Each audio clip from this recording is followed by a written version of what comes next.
মানে বিজয়নগরের ভোটার সংখ্যা বা ব্রাহ্মণবাড়িয়া 3-এর ভোটার সংখ্যা 6,10,000 আর আমাদের যেটা সরাইল আশুগঞ্জ সেখানে ভোটের সংখ্যা 4,20,000-এর মতো।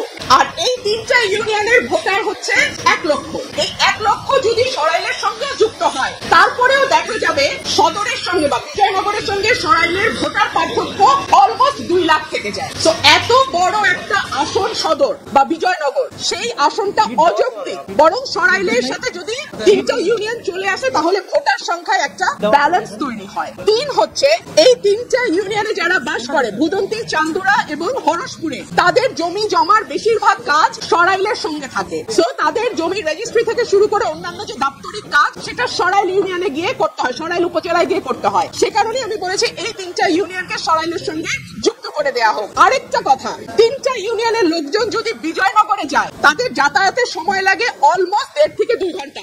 আর যদি তারা সরাইলে আসে তাদের সময় লাগে 15 থেকে 20 মিনিট। তাহলে আপনারাই বলেন যে 3টা ইউনিয়ন বিজয়নগরে যেতে 1.5 ঘন্টা লাগে, আর যদি 10 মিনিট 15 মিনিটে তারা সরাইলে আসতে পারে, তাহলে তাদের কোথায় থাকা উচিত? সরাইলে থাকা উচিত নাকি বিজয়নগরে থাকা উচিত? এই প্রশ্নগুলোই আমি নির্বাচন কমিশনে তুলেছিলাম। অত্যন্ত দুঃখজনক ব্যাপার হলো এখানে একটি মারামারি হয়েছে। আমি যেহেতু একজন আইনজীবী, আমি মনে করেছি আমার কেস আমি নিজেই প্রেজেন্ট করব। সো আমার কেস আমি প্রেজেন্ট করেছি। আমি আশা করেছিলাম নির্বাচন কমিশনের সম্মানের দিকে তাকিয়ে ব্রাহ্মণবাড়িয়া 3-এ যারা আছে তারা গুন্ডা পান্ডা নিয়ে ঢুকবে না নির্বাচন কমিশনে। বাট আনফরচুনেটলি আমি দেখলাম ব্রাহ্মণবাড়িয়া 3-এ যিনি প্রার্থী তিনি তার সদল বলে 20-25 জন মিলে গুন্ডা পান্ডার মতন তারা সেখানে আচার আচরণ করলেন। অত্যন্ত দুঃখজনক, অত্যন্ত লজ্জাজনক, এবং আমি মনে করি এটা কমিশনের যে ভাবমূর্তি, যে গাম্ভীর্য এবং যে সম্মান, সেটার সঙ্গে এটা যায় না। আমি আপনাদেরকে কিছু ছবি দেখাচ্ছি। তারা এলাকায় বিভিন্ন মানুষকে কিভাবে পিটিয়ে পিটিয়ে তারা স্বীকারোক্তি আদায় করেছে। So this is there nature.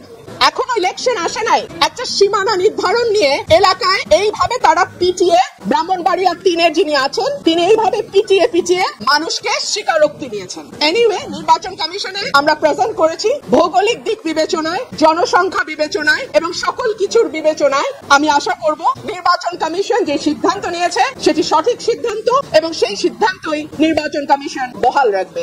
যেহেতু ওদের 10 জন 12 জন মিলে কথা বলছে, সো আমি একজন কথা বলেছি আর আমার পক্ষে একজন ডাক্তার উনি কথা বলেছেন। আমি কোনো গুন্ডা বদমাশের মেলা করি নাই, করতে চাইলে করতে পারতাম। গুন্ডা আনতে চাইলে গুন্ডা আনা যায়, অসুবিধা হয় না। আমি ভদ্রলোক নিয়ে এসেছি, ভদ্রলোক আসবেন কমিশনে, এসে শুনানি করবেন, রায় হবে, যেটা রায় হবে। কিন্তু তারা যেহেতু গুন্ডা পান্ডা নিয়ে এসছে এবং আবল তাবল বকছে, কথা বলেই যাচ্ছে।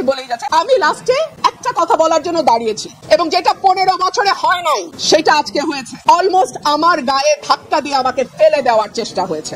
যেই বিএনপি নেতা কর্মীদের জন্য গত 15 বছর লড়াই করলাম তারা আমাকে এখন ধাক্কা দেয়। ঠিক আছে, ধাক্কার বদলে তো ধাক্কা আসবেই, তাই না? সেটাই হয়েছে। নির্বাচনের আগে একটা সীমানা নিয়ে যদি এইরকম আচরণ আমরা দেখি নিজের দলের মধ্যে, নির্বাচনে কি হবে? মুশকিল হচ্ছে উনি যেহেতু খুব পরিচিত কোনো মুখ নন, উনি এনসিপি থেকে এসছেন না জামাত থেকে এসছেন আমি জানি না, তবে উনি প্রথম, আমি জানি না যার কথা আপনি বলছেন, একজন আমাকে ধাক্কা দিয়েছেন, পাঞ্জাবি পরে না, একজন ধাক্কা দিয়েছেন। তারপরে আমার লোক তো বসে থাকবেন, আমি তো একজন মহিলা, এবং পরে যখন আমার লোকজনকে মারধর করেছে আমার লোকজন জবাব দিয়েছে।